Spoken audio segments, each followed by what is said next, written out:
Hai teman-teman, Assalamualaikum warahmatullahi wabarakatuh. Perkenalkan, nama saya Septin Eka Putri Anjarwati. Saya mahasiswi dari Universitas Bengkulu jurusan akuntansi. Saya di sini akan membahas materi bab 6 pada buku Dwi Martani Akuntansi Lanjutan 1, yaitu transaksi entitas induk dengan entitas anak dalam kaitannya dengan aset tetap. Transaksi dalam kaitannya aset tetap yang masih melibatkan entitas induk dan entitas anak, kira-kira apakah dalam bentuk transaksi hulu ataupun transaksi hilir? Kemudian pada bab ini, aset tetap terbagi menjadi dua jenis, yaitu aset tetap yang mengalami penyusutan dan aset tetap yang tidak mengalami penyusutan. Dan pada pertemuan kali ini kita akan berfokus pada materi yang kaitannya dengan transaksi induk dan anak dalam penjualan aset tetap yang tidak disusutkan. Nah, ketika dua perusahaan sudah bergabung menjadi satu entitas usaha, maka di antara mereka itu tidak akan mungkin tidak terjadi transaksi-transaksi, baik yang hulu maupun yang hilir. Yang salah satunya itu berkaitan dengan penjualan aset tetap. Nah, aset tetap ini sudah diatur dalam PSAK 16 yang menyatakan bahwa aset tetap ini akan mendukung operasional perusahaan dan juga bisa sebagai penghasil barang produksi, contohnya itu seperti mesin produksi.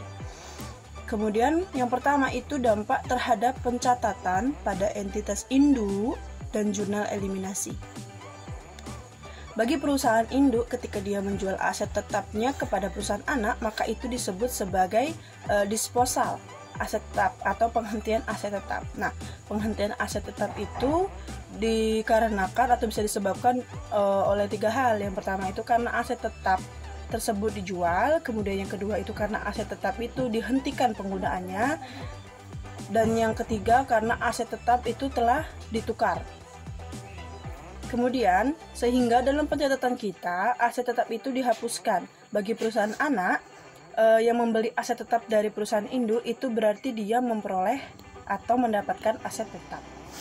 Dari penjualan aset tetap yang dilakukan oleh perusahaan induk kepada perusahaan anak ataupun sebaliknya, maka dari sisi pencatatan di perusahaan yang memiliki aset tetap tersebut, dia akan mencatat adanya keuntungan ataupun kerugian dari penjualan aset tetap.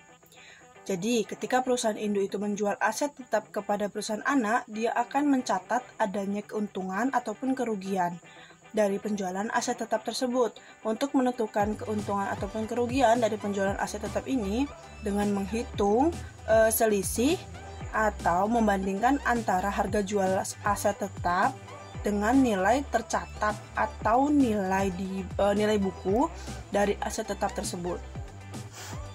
Nah, nilai tercatat atau nilai buku itu diperoleh dari harga perolehan aset tetap tersebut dikurangi dengan akumulasi penyusutan.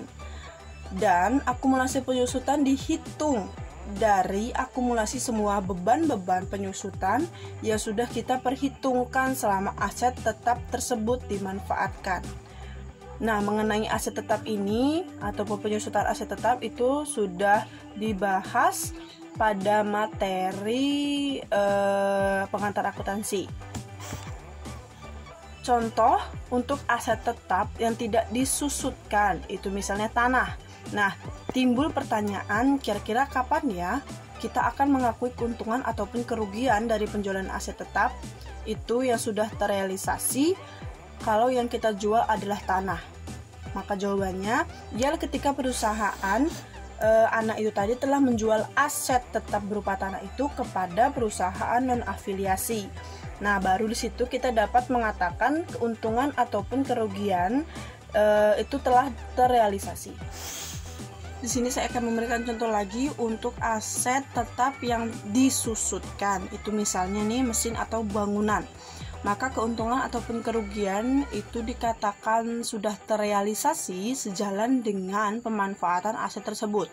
Misal, saya menjual aset tetap berupa peralatan kepada perusahaan anak, yaitu perusahaan B. Saya menjualnya di tanggal kira-kira 1 Januari 2018. Kemudian, selama tahun 2018, perusahaan anak tadi, perusahaan B, telah memanfaatkan aset tetap saya itu selama 1 tahun. kemudian pada tanggal 31 Desember 2018, maka saya akan mengakui adanya keuntungan ataupun kerugian dari penjualan peralatan tadi atau peralatan perusahaan saya yang sudah terrealisasi sejalan dengan pemanfaatan aset yang dimanfaatkan oleh perusahaan B tadi. Jadi selama 1 tahun kan tadi, berarti saya mengakui adanya keuntungan ataupun kerugian yang telah terrealisasi selama 1 tahun oleh perusahaan B. Jadi kesimpulannya, keuntungan ataupun kerugian atas penjualan aset tetap antara induk dengan entitas anak akan terrealisasi pada saat pelepasan atau penjualan atau penggunaan aset tetap tersebut.